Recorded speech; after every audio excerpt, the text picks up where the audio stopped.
तो चलिए आज हम काउंसलिंग के बेसिक्स के बारे में बात करने वाले हैं, ठीक है, कि भैया कैसे काउंसलिंग करते हैं, ऑल इंडिया की सीट कैसे लेते हैं, प्राइवेट कैसे लेते हैं, गवर्नमेंट का क्या सीन है, ठीक है, बीडीएस का क्या सीन है, वेटनरी का क्या सीन है, ठीक है, ये सब हम मतलब बेसिक्स बेसिक्स देखने वाले हैं। ज़्यादा हाईटेक ना मुझे आता है ना हम बात करेंगे, तो जल्दी से बात कर लेते हैं, ठीक। तो क्या सीन है, देखो, अगर मुझे कोई भी गवर्नमेंट कॉलेज चाहिए, ठीक है, तो उसके दो तरीके हैं। सपोज मेरी स्टेट में कोई गवर्नमेंट कॉलेज है, आप जिस भी स्टेट में रहते हो उसका एक गवर्नमेंट कॉलेज सोचो, सोचो उसमें 100 सीटें हैं, ठीक है। तो जो उसकी 100 सीटें हैं उससे जो 15 सीटें हैं वो आपकी भरेंगी ऑल इंडिया कोटा से, मतलब पूरे ऑल ओवर इंडिया के बच्चे उसके लिए भर सकते हैं, ठीक है। और जो उसकी बची हुई 85% सीट्स हैं वो खाली स्टेट कोटा से भरेंगी, ठीक है। और वो खाली वही बच्चे भर सकते हैं जो स्टेट का जिनके पास डोमिसाइल है, ठीक है, मतलब आप जिस स्टेट में रहते हो, ठीक है, आपके स्टेट का कोई कॉलेज, ठीक है, उसकी जो 15% सीट्स हैं वो तो भरेंगे ऑल इंडिया से, ठीक है, mcc.nic.in की काउंसलिंग होगी वहां से भरेंगी। बाकी जो उसकी 85% सीट्स हैं, ठीक है, वो आपकी स्टेट काउंसलिंग से भरेंगी, ठीक है। अब जिस भी स्टेट में रहते हो हर स्टेट की अपनी अपनी वेबसाइट बनी हुई है स्टेट काउंसलिंग की, ठीक है, आपको मिल जाएगी। वहां से आप उसकी 85% सीट्स के लिए अप्लाई करोगे, ठीक है। जो बची हुई 85% सीट्स हैं गवर्नमेंट कॉलेज की, इसके लिए कोई भी बाहर दूसरे स्टेट से अप्लाई नहीं कर सकता है, ठीक है।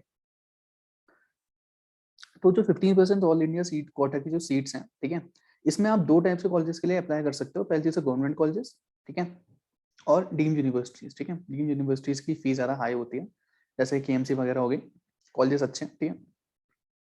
यहाँ पे मैंने आपको बता रखा नॉन रिफंडेबल फी कितनी लगेगी, जनरल की और बाकी ओबीसी एससी एसटी की, और रिफंडेबल फी कितनी लगती है, ठीक है। रिफंडेबल आपको वापस मिल जाएगी जब आप कॉलेज सिलेक्शन करोगे, ठीक है, जब आप ncc.nic.in की साइट में गए, ठीक है, वहां पे आपने रजिस्ट्रेशन करा, ठीक है, आपने लॉग इन करा, उसका जब आपका कॉलेज सिलेक्शन करोगे, जब आप कॉलेज सिलेक्शन करोगे तब आपको कोई गवर्नमेंट कॉलेज सेलेक्ट करोगे तो आपको एक तो नॉन रिफंडेबल फी लगेगी जो आपको वापस नहीं होने वाली, 1000 रुपीज लगेगा अगर आप जनरल के हो, और 500 लगेगा अगर आप किसी दूसरे कैटेगरी के हो।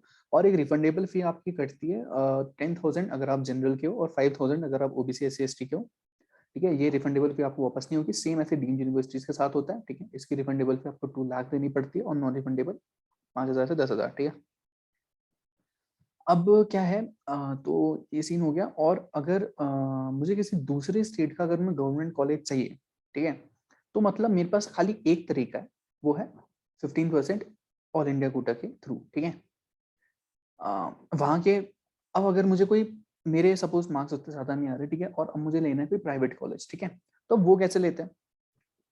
जो प्राइवेट कॉलेज होता है वो आपको ऑल इंडिया कोटा के थ्रू एमसीसी की काउंसलिंग से नहीं मिलता, ठीक है, आपको वो मिलेंगे स्टेट काउंसलिंग से, ठीक है।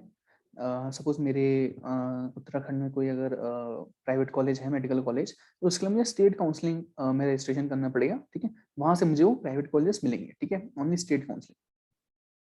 और अगर मुझे किसी दूसरे स्टेट का अगर मुझे प्राइवेट कॉलेज चाहिए, ठीक है, सपोज मेरे स्टेट के कॉलेज की फीस बहुत ज्यादा है, तो मैं किसी दूसरे स्टेट जैसे केरला, कर्नाटका, ठीक है, इन सब की जहाँ की फीस कम होती है, अगर मैं वहाँ अप्लाई करना चाहता हूँ, वहाँ के प्राइवेट कॉलेजेस के लिए अप्लाई करना चाहता हूँ, तो मैं कैसे करूँगा। पहले चीज हमें देखना पड़ेगा जिस स्टेट के प्राइवेट कॉलेजेस के लिए मैं अप्लाई कर रहा हूँ क्या वो स्टेट ओपन है या क्लोज है, ठीक है। ओपन स्टेट्स वो स्टेट होते हैं जिनमें जिनके प्राइवेट कॉलेजेस में ऑल ओवर इंडिया में से कोई भी आ सकता है, ठीक है, उनके पास ओपन सीट्स होती हैं, ठीक है। और क्लोज स्टेट्स जैसे कि महाराष्ट्र, मध्य प्रदेश वगैरह, ठीक है, इनमें ये क्लोज स्टेट्स हैं, इनमें बाहर से इनके जो प्राइवेट कॉलेजेस हैं, ठीक है, इनको इनको कोई बाहर से कोई दूसरे स्टेट का बंदा अप्लाई नहीं कर सकता, ठीक है। कई बार इनमें मॉक अप राउंड्स के लिए खुलती है, ठीक है, उसकी बात नहीं कर रहा हूँ। तो मतलब ऐसा सीन है, ठीक है।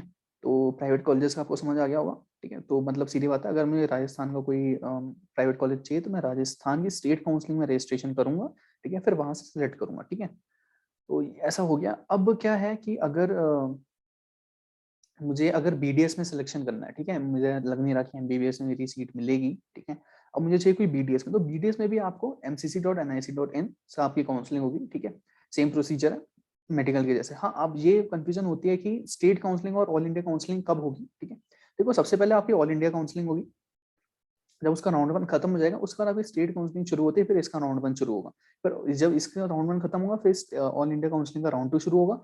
फिर जब इसका राउंड टू खत्म होगा फिर इसका राउंड टू शुरू होगा। फिर जब इसका राउंड टू खत्म होगा फिर मॉप राउंड शुरू होगा। फिर मॉप राउंड खत्म होने के बाद इसका मॉप राउंड शुरू होगा, ठीक है। मॉप राउंड में बेसिकली जो गवर्नमेंट सीट्स हैं वो आपकी स्टेट काउंसलिंग में ही आ जाती हैं, ठीक है। और एक और चीज सपोज जैसे अगर आपको किसी दूसरी स्टेट का जब आपको प्राइवेट कॉलेज के अप्लाई करना है, तो जैसे केरला की मैं बात करूं, जो इसकी स्टेट काउंसलिंग के जो रजिस्ट्रेशन होते हैं, ये पहले ही निकल जाते हैं, ठीक है, मतलब बहुत जल्दी निकल जाते हैं, फिर एक बार नीट का रिजल्ट आने से पहले भी निकलते हैं, ठीक है, 2 बार निकलेंगे। तो ये आप एक बार देखते रहना, चेक करते रहना, ठीक है। अब हम बात, अब बीडीएस की मैंने भी आपको बता दिया कि एमसीटी से आपकी काउंसलिंग होगी, ठीक है। अब अगर आपको वेटनरी में अगर आपको पार्टिसिपेट करना है, तो वेटनरी के लिए आपकी जो काउंसलिंग है वो वीसीआई कर पाता है, ठीक है। तो वेटनरी काउंसिल ऑफ इंडिया आपका काउंसलिंग कराएगा, ठीक है। तो उसके भी कॉलेजेस अच्छे हैं वेटनरी के, आईवीआरआई सबसे बेस्ट कॉलेज होता है वेटनरी के लिए, ठीक है। उसकी कट ऑफ भी वेटनरी कॉलेज से कम जाती है और फीस भी उनकी कम होती है अगर आपको गवर्नमेंट कॉलेज बन जाता है तो, ठीक है।